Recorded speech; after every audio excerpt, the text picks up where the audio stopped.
The deal. We must decide They didn't invite together Amir what to the meeting. path to take They now. summoned him like a burden falls worker heaviest called to on the us. boss's office.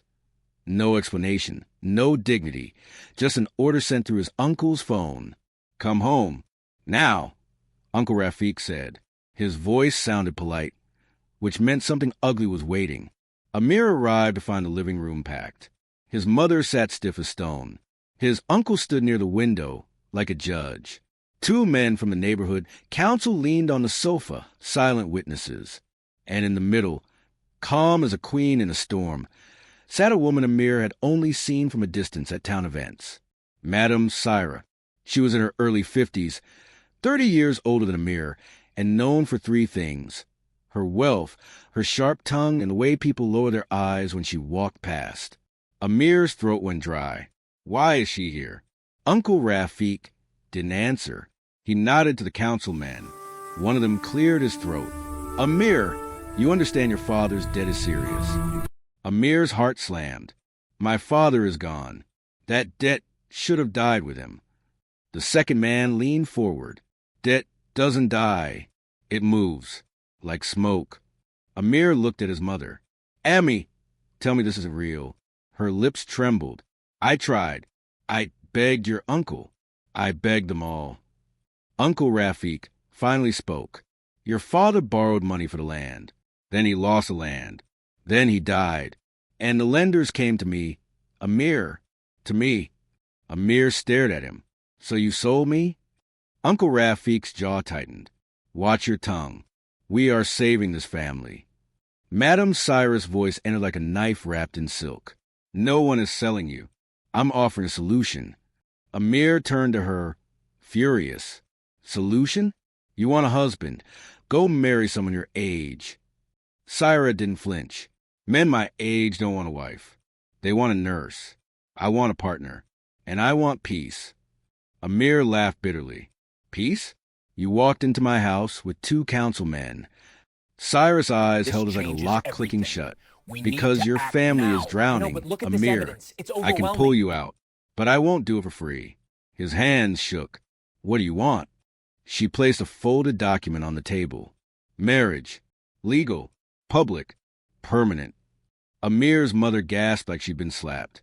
Amir stepped back. No. Never. Uncle Rafiq snapped. You will? Or your mother will be thrown out of this house. The lenders will take what little we have left. Amir's voice broke. You do that to her? Uncle Rafiq's eyes were cold. They'll do it, and I won't stop them. Amir looked at his mother, her tired face, her worn hands, the way she tried not to cry in front of strangers. He felt something inside him tear. Madame Syra spoke again, softer now. I will pay the debt. I will put the house in your mother's name. I will fund your studies, your engineering degree. You'll never beg again. Amir whispered, And what do I become? Syra's gaze didn't move. My husband, and my enemy if you choose to be. Silence grew heavy. Amir's mother finally stood, shaking. Amir, I would rather sleep on the street then. Stop. Amir said quickly, swallowing fire and shame. He turned to Uncle Rafiq. If I agree, you swear the debt ends today? Uncle Rafiq nodded. Today. Amir looked at Syra. And you swear my mother is safe? Syra lifted her chin. On my name. Amir felt the room spin. He heard his own voice as if it belonged to someone else. Fine, he said. I'll marry you. Madame Syra's lips barely curved. Good. Then she slid the second page forward. Amir's eyes fell on the final line, and his blood turned cold, because underneath the marriage conditions was a clause titled, Confession of Fraud, to be signed after Nika. Amir stared at it, stunned. What is this? Syra's voice was quiet, almost kind. That, she said, is the real reason they chose you. And Amir realized in one terrifying heartbeat that the marriage wasn't a trap. He was the bride's secret. The wedding happened too fast for Amir to breathe. Neighbors decorated the street, women sang. Men smiled, and everyone pretended this was a happy match. Amir's mouth tasted like dust the whole time. He watched strangers congratulate his uncle, as if Uncle Rafiq had won a prize. Not so to life. After the Nika, Amir was led into a quiet room where Syra sat alone, her jewelry simple, her expression unreadable. The celebration noise was far away, muffled like a lie behind walls. Amir stepped in and shut the door. Syra gestured to a chair. "Sit." He didn't. "Tell me about the fraud confession." Syra folded her hands. "Your uncle owes me more than money, Amir. He owes me truth." Amir's voice sharpened. "I'm not your weapon." Syra looked at him for a long moment, then said, "Do you know why your father lost the land?" Amir blinked. "The drought. The crops failed." Syra's eyes narrowed. "That's the story they fed you. But the land didn't fail. Your father was pushed." Amir felt his heartbeat in his throat. "What are you saying?" Syra stood and walked to a small cabinet. She pulled out a file and placed it on the table. Inside were copied records, bank transfers, signatures, and one document with a stamp Amir recognized. The local land office. Amir's fingers trembled as he read. His father's name was there, but the signature looked wrong. Crooked, rushed. Syra said, "Your uncle forged papers. He transferred your father's land. Then he took a loan against it. Then he let the lenders take it and blamed your father." Amir's head spun. "No, Uncle Rafiq raised me after Abba died." "Raised you?" Syra's voice hardened. "He kept you hungry so you'd stay obedient." Amir slammed the file shut. "Why are you telling me this now?" Syra's face softened, but her eyes stayed sharp. "Because I didn't marry you to control you. I married you to protect you from them." Amir scoffed. "Protect me? You threatened my mother with—" "I didn't," Syra cut in. "They did. I offered the only rope I had." Amir stared. "Then why the confession?" Syra sat again. "Because the lenders are not the biggest problem. The biggest problem is your uncle's circle. They've been laundering money through fake land deals. Your father found out. He refused to join them, so they destroyed him." Amir's breath came shallow. "You're lying." Syra leaned forward. "If I wanted to own you, I wouldn't show you evidence. I'd keep you blind." Amir's voice cracked, angry and confused. "So, what do you want from me?" Syra spoke carefully. "I want you to survive long enough to become dangerous to them. I want you educated, strong, and clean, and I want you to sign that confession." Amir froze. "You want me to confess the fraud I didn't do?" "No," Syra said.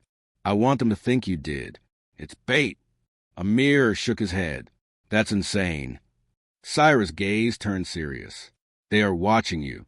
If they believe you are involved, they will relax. They'll come closer. They'll speak freely around you." Amir whispered, "If they don't relax?" Syra's voice went low. "Then they'll try to bury you, like they buried your father." Amir stood in silence, feeling his whole life rearrange itself in his chest. Memories, loyalties, stories he used to tell himself to sleep at night. From outside the room, he heard Uncle Rafiq's laughter. Amir looked at Syra. "If I sign it, you swear you're not using me?" Syra didn't answer quickly. Then she said, "I'm using you, Amir, but not like they did." Amir swallowed hard. "Then what am I to you?" Syra's eyes held something Amir didn't understand. "Pain, maybe, or guilt. You're my second chance," she said softly, "and maybe my last." Before Amir could respond, the door handle moved. Someone was coming in. Syra's voice snapped into warning. "Smile. Now!" The door opened, and Uncle Rafiq stepped inside with a grin too wide to be real. "Newlyweds," he said. "I hope you're settling in." His eyes flicked to the file on the table, and Amir saw it, just for a second. Fear behind his uncle's smile. The price of silence. Uncle Rafiq didn't sit. He paced, hand behind his back like a man rehearsing control. Amir stayed standing too. Syra sat quietly, watching every breath like it carried meaning. Uncle Rafiq smiled at Amir. "You look grown up." Amir forced his face calm. "You said the debt would end today." "It did." Uncle Rafiq replied quickly. Syra paid. "Everything is cleared." Syra's voice was steady. "In writing." Uncle Rafik's smile twitched. Yes, of course. Then his eyes returned to the file. What's that? Amir's pulse jumped, but he kept his voice flat. My future, maybe. Uncle Rafik's jaw tightened. Listen, Amir, this marriage is delicate. You must behave.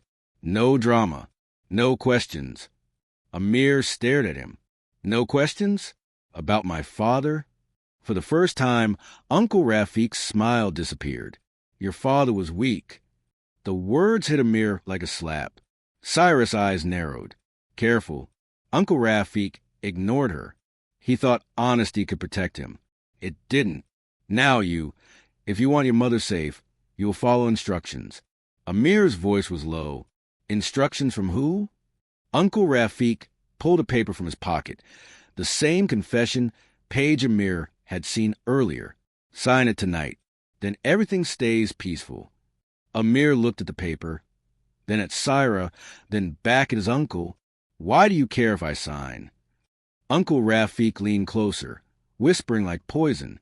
Because if you don't, the people who really run this town will ask why. And when they ask, they don't accept no as an answer. Amir felt anger rise like fire, but he forced it down. You're scared. Uncle Rafik's eyes flashed. I'm smart. Syra spoke, calm as ice. Leave us. Uncle Rafik turned to her with forced politeness. This is family business. Syra's voice didn't change. And this is my house now. Leave. Uncle Rafik's nostrils flared. He looked at Amir, then smiled again, smaller, meaner. Congratulations, he said. You married power. Let's see if it saves you. When he finally left, Amir exhaled like he'd been holding his breath for years. He turned to Syra, furious and shaken. They killed my father. Syra nodded once. They ruined him. Then they wore grief like a mask. Amir's voice cracked. My whole life, I trusted him. Syra stood and placed a glass of water in Amir's hand. Trust is not a sin. It's a gift. The sin belongs to the thief who steals it. Amir swallowed water like it could wash away the past. What do we do now? Syra opened the file again and pointed to names. These signatures. These transfers. We need a witness inside their circle. Someone who talks. Amir's stomach tightened. They'll never talk in front of me. Syra met his eyes. They will if they believe you're theirs. Amir looked down at the confession page. So I sign. Syra's tone was firm. Yes, but we do it wisely. We sign in a way that helps us, not them. How? Amir asked. Syra pulled out a pen, then another paper, an addendum. We attach conditions. Hidden but legal. A clause that any harm to your mother voids the agreement and triggers investigation rights. Amir blinked. You planned this. Syra's voice softened. I've been planning for years. Amir hesitated. Why? Why risk your name, your money, your life? Syra's face turned distant. Because I once trusted the wrong men too, and someone I loved paid the price. Amir stared. Your husband? Syra's eyes flickered. My brother? The room went quiet. Amir's anger shifted into something heavier, understanding mixed with fear. Syra said, We'll send you back to university. You'll study. You'll build a clean future. And quietly you'll collect what we need. Amir's voice was bitter. And you? What happens to you? Syra's smile was thin. I've lived with threats longer than you've been alive. That night, Amir signed. He felt like he was signing away his youth, his pride, his name. But he also felt something new. Purpose. Not the kind given by people, but the kind built from pain. Days later, he returned to the city for university. He kept his head down, played polite, answered calls, and never let his voice shake. He met with Syra in secret, sharing every detail, every rumor. Then one afternoon, he received a message from an unknown number. Your mother is in the market, alone. Tell Madame Syra to stop digging. Amir's blood ran cold. He called his mother. No answer. He called again. Nothing. He ran outside the campus gate, heart pounding, and called Syra. Syra, he gasped. They've taken my mother. Syra's voice turned razor sharp. Where are you? City? Amir said. What do I do? Syra replied, You do exactly what they don't expect. Amir shouted, What is that? Syra said one sentence that made Amir's legs go weak. Go to your uncle's office, she said, and record everything. Because tonight we end this. The trap inside the trap. The two men at the entrance wore clean shower camise and expensive watches. They looked friendly the way snakes look still. One of them stepped forward. Amir, right? We heard you become important. Amir forced a smile, even though his stomach screamed. I'm just a student. The man laughed. Not anymore. Amir walked past him anyway. Inside, Uncle Rafiq's office smelled like perfume and paper. His uncle sat behind a desk, calm, almost amused. Sit, Uncle Rafiq said, tapping the chair. Amir sat, hand steady only because terror had turned him numb. His phone was in his pocket, recording Syra's plan. Uncle Rafiq leaned back. So, you finally came like a good nephew. Amir kept his voice controlled. Where's my mother? Uncle Rafiq sighed dramatically. Always emotional. That's your weakness, Amir. Amir's jaw tightened. Answer me. Uncle Rafiq folded his hands. Your mother is safe. For now. But you and your wife are asking questions that don't belong to you. Amir swallowed. We only want the truth. Uncle Rafiq smiled.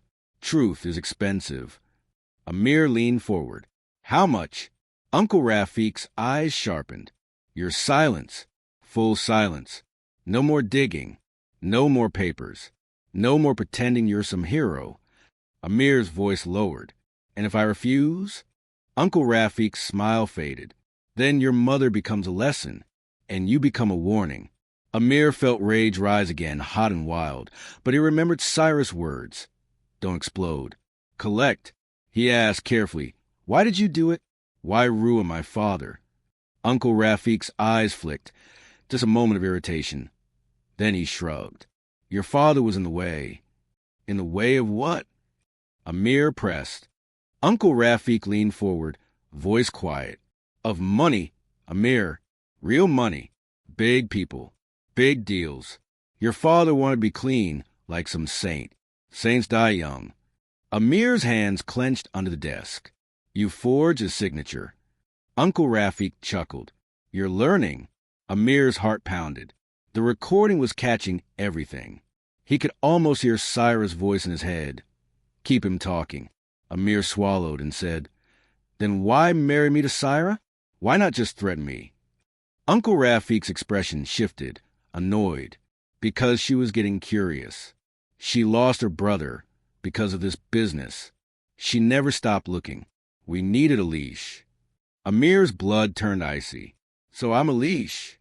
Uncle Rafiq pointed his finger. You are a tool, and you'll stay a tool. Amir whispered. And my mother? Uncle Rafiq stood. Bring her. The door opened, and a third man entered, dragging Amir's mother by the arm. Her dupatta was crooked. Her face was pale. Her eyes searched the room until they found Amir, and when they did, her mouth opened like she wanted to speak, but couldn't. Ami! Amir jumped up, but one of the men shoved him back into the chair. Uncle Rafiq smiled slowly. Now, in front of her, you will call Madame Syra and tell her to stop, or your mother will not leave this room walking. Amir's mind raced. He could fight, but 3 men and his mother would be hurt. He could scream, but this office was sealed, protected by the same people who feared truth. He looked at his mother and saw a message in her eyes. Don't break. Amir took out his phone, hands shaking, and dialed Syra. He put on speaker. Syra answered instantly. Amir? Uncle Rafiq leaned in, whispering. Say it. Amir forced his voice steady. Syra, stop digging. There was a pause. Then Syra's voice became calm. Too calm. Amir, she said, are you safe? Amir's throat tightened. He glanced at his mother. Uncle Rafiq pressed the edge of a paperweight to his mother's shoulder. Not hard, but enough. Amir whispered. No. Syra's voice changed instantly. Put your uncle on the line. Uncle Rafik laughed and grabbed the phone. Madam Syra. Always dramatic. Syra replied, "You just admitted everything in front of my husband, and I know he's recording you." Uncle Rafik's smile froze. Syra continued, "Look outside your office window." Uncle Rafik moved the window. In the street below, police vehicles were arriving. Uncle Rafik's face drained the color. "What have you done?" Syra's voice was cold. "I did what you never expected." Uncle Rafik turned slowly back to Amir, eyes burning. And Amir realized something terrifying. Even if the police came, Uncle Rafik's kind didn't go down quietly. What happened next? Amir's heart felt like it was ripping itself apart. Uncle Rafik stood between Amir and his mother, the paperweight still near her shoulder, his eyes wild now. No mask left. Outside, sirens screamed closer. A loudspeaker shouted orders. Footsteps pounded in the hallway. But inside the room, time slowed. Amir met his mother's eyes. She was trembling, but she didn't collapse. Her lips moved without sound. "Stay strong." Amir turned to Uncle Rafik, voice steady in a way that surprised even him. "You already took my father. You won't take my mother." Uncle Rafik spat. "You think you're a hero because you married an old woman with money?" Amir's jaw tightened. "No, I think I'm a man because I finally stopped being afraid of you." Uncle Rafik laughed, sharp, broken. "Fear kept you alive." Amir replied, "Fear kept me small." In the hallway, the police shouted again, "Open the door!" Uncle Rafik barked back, "Go away. This is family business." Amir spoke loud enough for the hallway to hear. "My uncle is holding my mother hostage."